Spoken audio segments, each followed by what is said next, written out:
Hello, in this video series we're discussing the K-1 fiance visa. We will explain the complete process, including determining if you qualify, gathering the required supporting documents, completing the USCIS forms, filing your petition with USCIS, the embassy interview, and your fiance's arrival in the U.S. Step 1. Make sure you qualify. We're discussing how the United States petitioner can qualify for the K-1 fiance visa. First, you must be a United States citizen. Permanent residents do not qualify. Second, you must be free to marry. Now, this means that if you were previously married, you must present a copy of the divorce decree or death certificate of your previous spouse or spouses. Third, you must be able to provide evidence that you have met face-to-face within the 2 years preceding the filing of the petition with USCIS. This is done by providing dated photos of the two of you together. Fourth, you must both agree to be married within 90 days of your fiance's arrival in the U.S.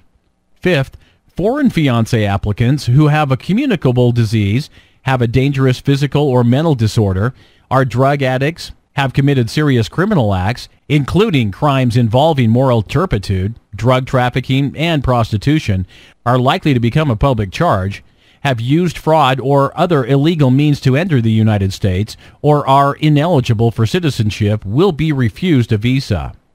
And sixth, the U.S. citizen petitioner must prove that their income or assets are above the U.S. government poverty level. And this can be found on Form I-864. Step 2. Gather the required supporting documents. Hello, in this section we will discuss the required supporting documents for the K-1 fiance visa. It is divided into two sections. The first for the U.S. citizen and the second for the foreign national fiance. From the U.S. citizen, a copy of either the U.S. citizen's birth certificate or naturalization certificate is required. If submitting the birth certificate, it must be the long form which includes the names of both parents. A copy of the passport picture page is required. This is usually one of the first pages in your passport and must be signed. Make a clear copy. Obtain 2 passport-style photos. These can be obtained at any passport photo kiosk as well as most large chain drugstores such as CVS and Walgreens.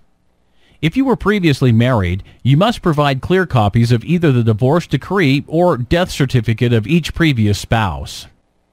Proof of financial support includes a letter from your current employer. If you are self-employed, you may write the letter yourself. Also, include proof of income by submitting your most recent year's federal income tax return with W-2s or 1099.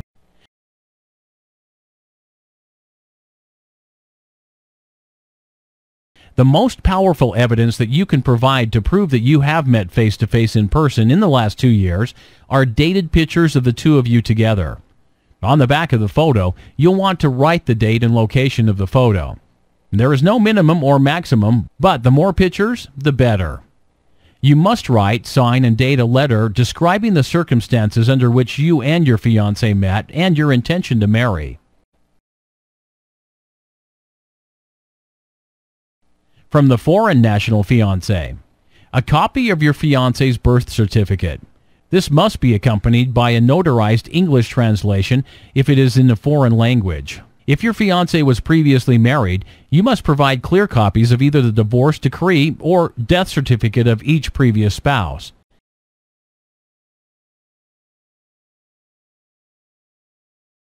Again, this must be accompanied by a notarized English translation if it is in a foreign language.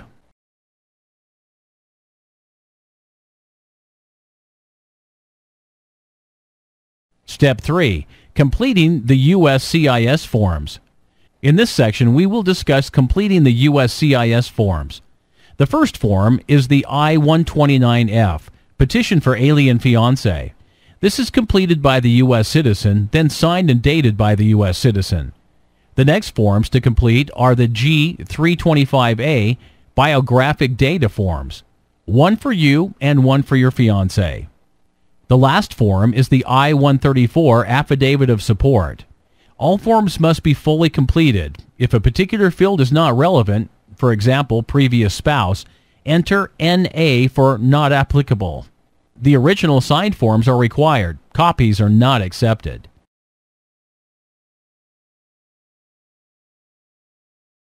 Step 4. Filing with USCIS. Once you have the required supporting documents and the original completed signed forms, it is time to file your petition with USCIS. Staple a check or money for $340 to page 1 of the I-129F. The check or money order must be made payable to Department of Homeland Security. Place the USCIS photos in a plastic baggie and staple to page 1 of the I-129F. Do not staple through the photo. The order of documents is as follows: signed forms I-129F, followed by the G-325As, followed by the supporting documents from the U.S. citizen, then the supporting documents from the foreign national fiance. The petition is filed with the Dallas lockbox. Now, we encourage using a courier such as UPS or FedEx. That way you have a clear proof of delivery. About 2 weeks after filing, you'll receive the I-797 notice of receipt. This will have your case number and allow you to check the status at usavisanow.com.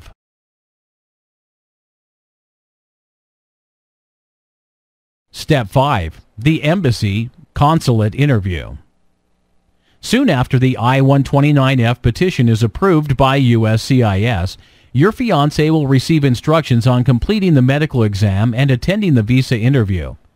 The purpose of the interview is to verify the bona fide nature of your relationship. The embassy office will ask questions such as, how and where did you meet? Where does your fiancé live? Where does he work? Will you work in the U.S.? Will you attend school in the U.S.? The key to a successful interview is to be well prepared for these types of questions. At the completion of the successful interview, your fiancé will receive the K-1 visa stamped in her passport. Your fiancé may now travel to the U.S. Step 6. Entering the U.S. Your fiancé will be given a sealed envelope at the embassy. She is to give it to the customs officer when she enters the U.S. Your fiancé may ask the customs officer for employment authorization. It is issued at the officer's discretion. Your fiancé's I-94 can be accessed online. Remember to marry within 90 days of your fiancé's entry. After marriage, file for your fiancé's adjustment of status.